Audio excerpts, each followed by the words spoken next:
இந்த வீடியோவில் நம்ம எப்படி அவரைக்காய் கூட்டு பண்ணுறதுன்னு பார்ப்போம்.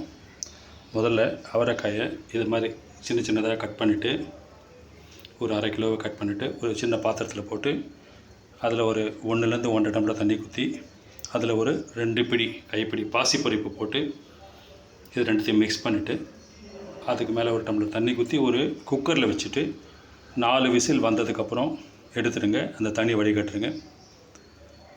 இப்போது ஒரு வாணலியில் 2 ஸ்பூன் நல்லெண்ணெயை ஊற்றி அது கொஞ்சம் காயிற வரைக்கும் ஒரு நிமிஷம் வெயிட் பண்ணோம். நல்லா காஞ்சதுக்கப்புறம் 1 ஸ்பூன் உளுத்தம்பருப்பு கடுகு போடணும். முதல்ல நல்லா பொரிய விடுங்க. ஒரு 1/4 நிமிஷம்.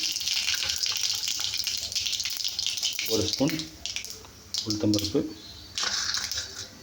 1 ஸ்பூன் கடலைப்பருப்பு, இதுக்கு மேலே ஒரு காஞ்ச மிளகாய் சின்ன சின்னதாக கட் பண்ணிவிட்டு ஒரு 1/2 ஸ்பூன்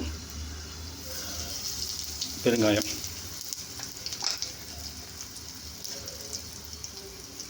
ஒரு 1/4 ஸ்பூன் மஞ்சள், மல்லித்தூள் ஒரு 1/2 ஸ்பூன். இது போட்டதுக்கப்புறம் இது நல்லா கொஞ்சம் நம்ம இது பண்ணிவிட்டு அதுக்கு மேலே நீங்கள் இந்த வேக வச்ச காய்கறி இது போட்டு நல்லா வதக்கிடுவோம். இதை பண்ணும்போது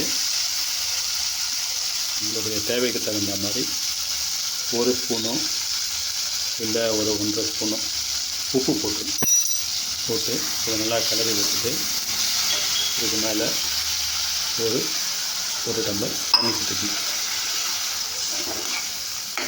இதை ஒரு 5 நிமிஷம் இப்படி இது பண்ணும்போது மீதி இருக்க காய்கறியும் அதிலே போட்டுக்கலாம்.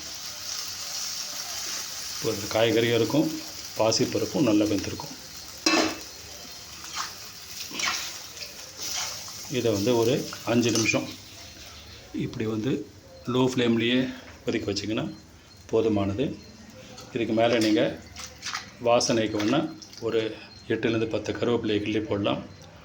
1 ஸ்பூன் நெய்யை இறக்கும்போது அதில் குத்திட்டு இப்படி நல்லா கலந்து விட்டுட்டு அதுக்கப்புறம் நீங்கள் யூஸ் பண்ணிங்கன்னா உங்களுக்கு மிகவும் அருமையான